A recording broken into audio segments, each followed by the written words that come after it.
በባለፈው ክፍል ቪኪ ምን እንዳሰበ አላቅም፣ ግን አብሮኝ ለመሄድ ዝግጁ ሆኖ ተያይዘን ወጣን ብለን ነበር ያቆምነው። የሃይ ስኩል ልብ አንጠልጣይና እውነተኛ ታሪክ። ጸሐፊ ፊደል። ክፍል 16። አንድ ላይ ከቤት ወጣን። ቅርብ ስለነበረ ቶሎ ደረስኩኝ። ሸኝቶኝ ሊመለስ ስለመሰለኝ ለመሰናበት ስዘጋጅ አብረን ነው የምንገባው ወረ ብሎ ከመኪናው ወረደ። ማለት ቪኪ የት ልትሄድ ነው አልኩት። አንድ ሰርፕራይዝ አለች፣ ስም ብለሽ ግቢ አለኝ። ያመሃል እንዴ? በመታወቂያ ነው እኮ የምንገባው እኛ አልኩትኝ። አናዶ ንግግሩ እየሳቀ ንግግሬ አሳቀው መሰለኝ። ፈገግ ብሎ አየኝና ኦ የማላውቀውን ነገር ስለነገርሽኝ አመሰግናለሁ የኔ ቆንጆ ብሎ ጉንጮችን ነካ አደረጋቸውና መንገዱን ቀጠለ። ከፊት ለፊቱ እየቀደምኩኝ ከአሁን ዘበኛው መጥቶ በያዘው ዱላ ፈነከተው እያልኩኝ ልቤ ስትንቀጠቀጥ የዘበኞቹ በር ላይ ደረስን።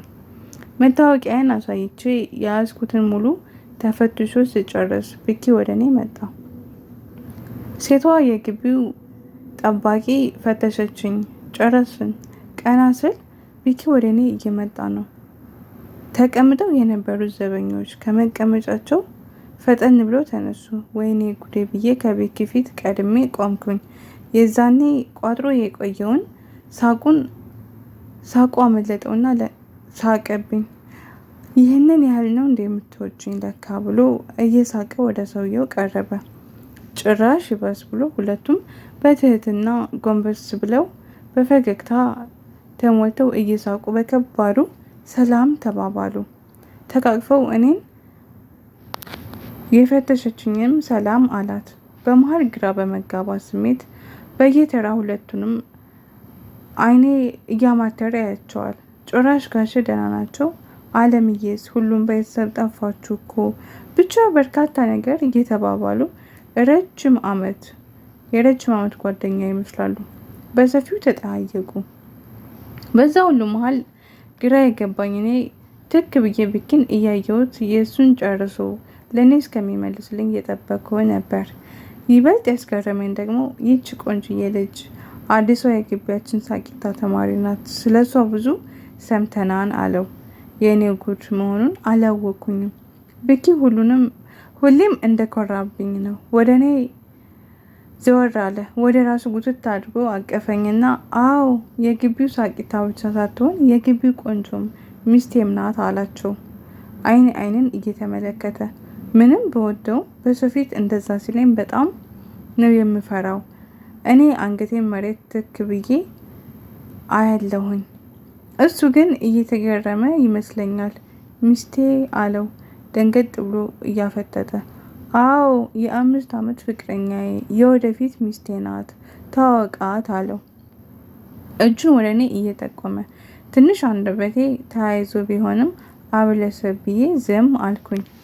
ባለፈው ወር ጋሽ መጥተው ነበር እኮ እኔ ጋር ስለዚህ ዜና ሳያበስረኝ አለው። አባቢን ለማሳመን ትንሽ ሰዓት ይፈጅብኛል ለዛ ነው ሲለው በአንዴ ተግባቡ። ምን እግር ጣለ ታዲያ አለው ቪኪን። አንድ አስፈላጊ ሰው ማግኘት አለብኝ። መጀመሪያ እዛ ልሄድና ከዛ ዘወር እልና ሰው አግኝቼ እመለሳለሁ አለው። ቪኪ በትህትና ተሞልቶ እሺ የምትፈልገው ነገር ካለ ጥራኝ፣ ግን አሁን ወጥተዋል እሳቸው ብሎ ወሬውን ሊቀጥል ሲል ቪኪ ንግግሩን በአጭሩ እሺ በማለት አሳጠረውና ወደ ውስጥ ገባን። አላደርስ ብሎኝ ስለነበር ገና እዛ ዘወር ስንል ቪኪ ምንድን ነው? እንዴት በዚህ ልክ ልትግባቡ ቻላችሁ? ቶሎ ንገረኝ አልኩት ከፊት ለፊቱ እየቀደምኩኝ። አሁን ሰርፕራይዙን ለማየት ተዘጋጅ፣ እሱን ተይውና አለኝ። እየተናደድኩኝ ነው። ለምንድን ነው እምታወው? ንገረኝ ባክህን ብዬ ቀና ስል የጆሪ ጓደኛ ይል ከፊት ለፊቴ ሲመጣ አየሁት። ወክ ነው ያልኩት ባላዬ ባለፈኝ እያልኩኝ ግንባሬን እያሻሸውኝ ለመደበቅ በጀርባው እየፈጠንኩኝ ሄድኩኝ።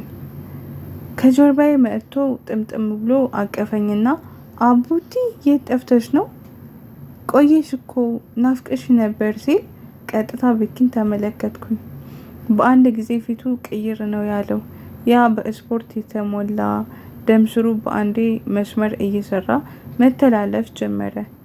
እንደነገርኳችሁ በንዴቱ ጊዜ የማብረድ ኃይል አለኝና እሱን ተጠቅሜ እጁን ያዝኩትና ወደ እቅፉ ገባሁኝ።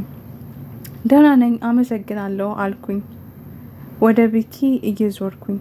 አባቴ ተዋወቀው የግቢ ወንድሜ ነው ብዬ ልቡን ስርቅ አደረኩት። በረከት እባላለሁ አለና መንገዱን ቀጠለ። ዘወር ብዬ ሳየው እዩ በግርምትና በንዴት ብልቅ ባለ ስሜት እያየን ነበር። ግን እንዳይጣሉ ሌላ ምርጫ አልነበረኝም። ከዛ በመሃል እየሄድን ሰዎች እንዳሉ ቢኪ ላይ ያፈጡ ነበረ። በዛ ውበቱ፣ በዛ ኩራትነቱ፣ በዛ አለባበሱ ብቻ ሁሉም ተደምሮ ከፍሬ ተማሪ እስከ ዩኒቨርሲቲ እያንዳንዱ ሁሉ ፍዝዝ ብለው እየተመለከቱት ነበር። ትንሽ ደብሮኛል፣ ግን ቀንቼ አይደለም። ግቢውን ከኔ በላይ የሚያውቀው ይመስል ሹልክ እያለ ውስጥ ለውስጥ ወሰደኝና ብዙ ዛፎች ያሉበት ቦታ ላይ ስንደርስ ዝግጁ ነሽ የኔ ስስት አለኝ። አዎ በጣም ዝግጁ ነኝ አልኩት፣ ለማየት መጓጓቴን ፊቴ ላይ እያንጸባረኩኝ። ጎንበስ ብሎ እጁ ላይ ያለውን ሰዓት አየና 2 ደቂቃ አለን። ገምች እስኪ አለኝ። መቼስ አግቢኝ ብለክ ልጠይቅኝ አይደለም አይደል አልኩት ፈገግ ብዬ። በእኔ ቤት ጥሩ ቀልድ መቀለዴ ነበር። ቢኪ ግን በአንዴ ቅይር አለና ባደርገው አትቀበይኝም ማለት ነው? ሁሉንም ትተን ፍቅራችንን እናድስ ብልሽ አታደርጊውም ማለት ነው? ከማንም በላይ ልዕልት አድርጌ እንደማኖርሽ ታውቂያለሽ አይደል አለኝ እጆቹን ወደ እኔ እየዘረጋ። በአንዴ ቀስሜ ፍስስ ነው ያለው ማለት ይቻላል።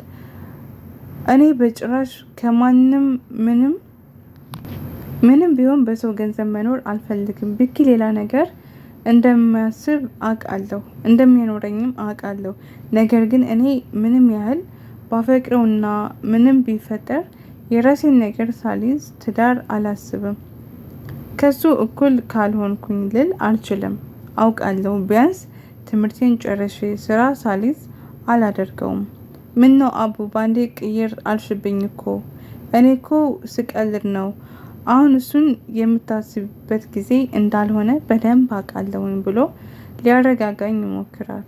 ለካስ ይህንን ሁሉ ነገር ሳስብ የነበረው ጠላቷ ፊቷ እንደቆመባት በቀለኛ ግንባሯን አጨማዳ ቅንድቧን ሰቅላ ነበር። እንደ መባነን ስል ሌላ ነገር እንዳያስብ ፈርቼ ወደፊት ስንጋባ ስንወልድ የምንኖረው ህይወትን እያሰብኩኝ እኮ ነው አልኩት፣ ንግግሩን ለማብረድ እየሞከርኩኝ። ሀሳቤን የተረዳው ቢኪም በጣቶቹ ጉንጮችን ነካ አደረገ። አታስቢ የኔ ስስት እረዳሻለሁ ብሎ ቀለል አደረገልኝ። እሺ አሁን ምን ልታሳየኝ ነው እዚህ ድረስ ያመጣኸኝ አልኩት፣ መገመት ስላልቻልኩኝ። እኔ እንድታዝኝ ሆነ የጥፋተኝነት ስሜት እንዲሰማሽ አልፈልግም ብሎ ወደ ቀኝ ተመለከተ። አይኖቹን ተከትዬ እኔም ስዞር የኔ እብድ ጀሬ ጓደኛ ከበረከት ጋር ማለቴ ያቤጽ እጅ ላይ ተያይዘው ወደኛ መጣችና አጠገቤ ስትደርስ ተጣልተን እንደሄድን እስክረሳው ድረስ ተጠምጥማ አቀፈችኝ። እብደቷ፣ የልቧ ንጽህነት በሳቋ ብቻ የናፈቀችኝን ያክል አቅፌ ወጣልኝ። ይገርመኛል ደግሞ እኔ እስኪ በቃት አገላብጬ ከሳምኳት በኋላ ቢኪንም ጥምጥም ብላ አቀፈችውና ይባስ ብላ ወደ ያቤጽ ተመለሳ እጁን እየጎተተች አመጣችውና እንደማይታወቅ ሰው አድርጋ እሷ አበለሰብ ትባላለች፣ እሱ ደግሞ ያቤጽ ይባላል። የአሁኑ ፍቅረኛዬ የወደፊት ባሌ ነው። ከአባቴ ቀጥሎ የምድርም የልቤም ንጉስ አድርጌዋለሁ አለችና ፍልቅልቅ እያለች እኔ እንዴት አድርጌ ነው የምነግራት እያልኩኝ በጭንቀት ላብ ደርሼ እሷ በፈገግታ ተሞልታ እያስተዋወቀችኝ ተገኘች። የወንድሜ ሚስት ይቅርታ፣ እሺ ለሱ ላደርግለት ከምችለው ነገር አንዱ ስለሆነ ነው። የቢኪ ትዕዛዝ ነው፣ የኔ እጅ የለበትም ብሎ እጁን ዘረጋልኝ። ካሁን አሁን ላይ እሱን የሚሸሽበት ምክንያት የለኝም። በደንብ ሰላም አልኩት። እኔና ጆሪ አጠገብ ለአጠገብ፣ ቢኪና ያቤጽ አጠገብ ለአጠገብ ቆምን። ተፋጠጥን። ሰው እንዴት ቁመትን እንኳን አይበላለጥም። ማንታ ራሱ እንደነሱ አይመሳሰልም። ሲስቁ ድንብላቸው፣ ጥርሳቸው፣ ቡኒ አይናቸው፣ አቋማቸው፣ እርጋታም ጭምር አንድ ናቸው። እኔና ጀሪ ተመካክረን ይመስል በአንድ ድምፅ ዋንታ ናችሁ የሚል ጥያቄ አቀረብንባቸው። እኔና እሷ እኩል በማለታችን እየሳቅን እነሱ በጥያቄዎቻችን ሲስቁ አራታችንም ከት ብለን እየሳቅን እያለን ነበር በረከት የሚል የተቆራረጠ ድምፅ የሰማ ነው። አራታችንም እኩል ዘወር አለን ይላል። ታዲያስ ቤተሰብ በቀጣይ ፓርት እንገናኛለን። ሀሳብ አስተያየት ካለ ኮሜንት ስራ አስቀምጡልኝ። ሀሳብ እቀበላለሁ። ቸር ሰንብቱልኝ።